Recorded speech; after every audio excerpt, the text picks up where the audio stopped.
Once, in the waters of Hawaii, there was a triggerfish swimming joyfully and boyfully over the reef.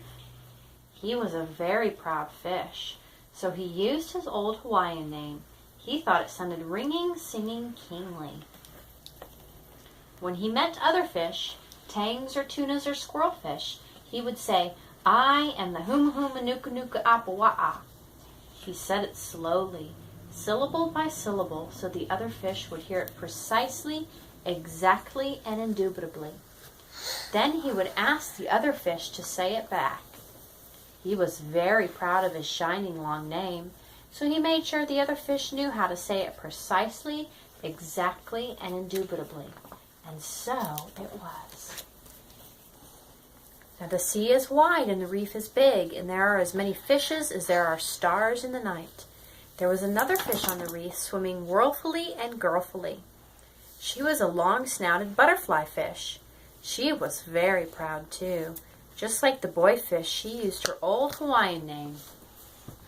When the conchs and seahorses and needlefish asked who she was, she would say, "I am the Lau Willy Willy Nuka Nuka Oi Oi." She said it proudly. She loved the long, surfy sound of it. She, too, made sure it came out right when other creatures said it, except for the cruising tiger sharks, of course, with whom she was quite shy. And so it was. One day a great knocking surf came rolling over the reef. The force of the green water threw the girlfish and the boyfish together. They had never seen each other before, and since he was a finely colored fellow, all bluish, whitish, auburn, yellow, and ivory, and since she had the loveliest parrot yellow body and a fine spindly snout, they liked each other a lot. He felt a deep fishly feeling for her, and she felt swimmy just at the sight of him.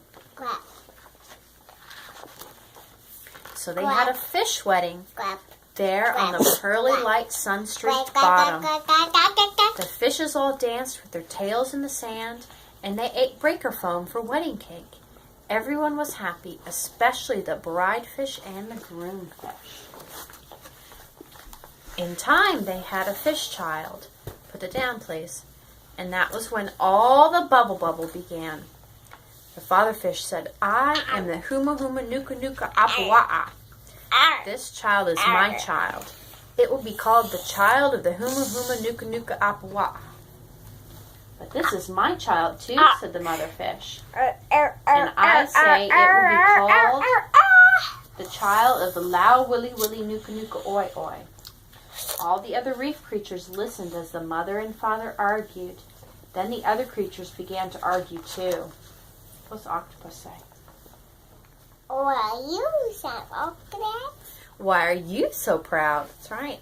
The octopus said to the father fish, "Your name means you have the snout of a pig." Then the octopus changed the color of his skin to match the coral, which he often did when his feelings were strong. A little Christmas Rossie, colored like a rainbow, asked, "What is a pig?" "I don't know," said the octopus bashfully, sinking into a hole. What's the mai say? Why? No, I don't know. You don't know? "And why are you so proud of your name?" said a mahi-mai to the mother fish. "It means you swim like a leaf blows on a willy-willy tree, and you have a big nose." This was extensively true. But the mother fish and the father fish each refused to give in. "Hold on. You must go to Kihi Kihi, the Moorish Idol," shouted a parrotfish out of its bird-like beak. "She is the best fish of all. She will decide." So they all went. Hold on. Now the reef creatures are very beautiful, and they think the Moorish Idol is the wisest of them all, because she is the most beautiful, which is a silly thing to think, as you shall see. She is black and yellow and white, striped broadly up and down, and her upper fin is very long. It trails like a lovely flag behind her, rippling in the water as she swims. She looks like a queen of the fishes. The reef creatures told her everything. What shall they name the child? What name? What name? They asked, crowding their scaly and spiny and shelly bodies all together. The Moorish Idol swam slowly, slowly, with her little white fin flag fluttering in the shift of the sea. After many waves had passed and crashed overhead, she finally spoke in a cool, fishy voice.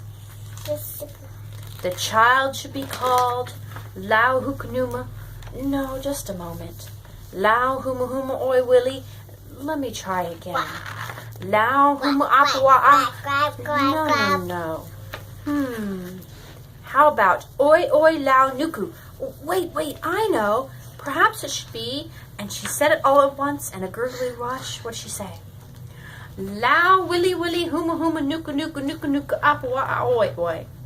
But by this time, the reef creatures had already swum or crawled, or skittered or glided away, and even the mother fish and the father fish had swum off together.